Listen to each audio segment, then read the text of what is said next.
na to, pre. Pero well, nandito na kami. At ang tanong, bakit nga ba kami biglaang nandito? One day ay nakatambay kami at nag-uusap-usap kami about sa swimming namin na laging pinaplano pero di natutuloy. Puro kayo amba.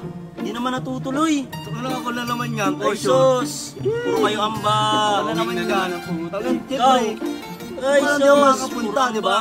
Yan ang dahilan kung bakit biglaan kami nandito. At yes, bigla ang swimming to. Lahat kasi ng set namin ay lagi na lang nadodrawing. Kaya 5 AM pa lang umalis na agad kami. Maaga kaming umalis para presko at di hassle sa traffic. Sobrang biglaan at sumakto pa na wala ako masyadong budget. At least natuloy, yung swimming nyo ba? Charot, joke lang. Tuloy nyo na kasi. Almost 3 hours din ang biyahe namin papuntang Indang Cavite. At pagdating namin ay nag-asikaso na agad kami ng mga gamit at mapestuhan namin. Grabe yung gulat ko na sobrang ganda pala dito sa hidden camp na to. Presko yung ilog at ang sarap pa ng hangin dahil sa nagagandahan natin mga puno. Feel na feel mo talaga na nasa probinsya ka na. At swak pa sa masarap na pagkain namin ngayon at sa magandang panahon. Sabay inuman pa.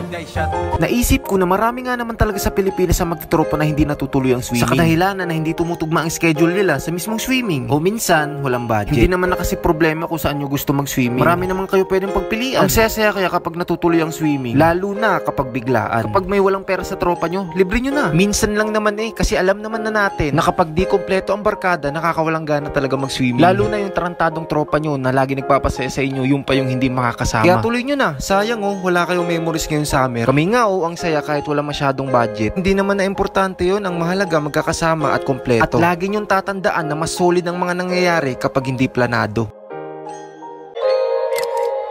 Lalakbayin ang mundo, kahit ako mag-isa, gagawin ko ang gusto, kahit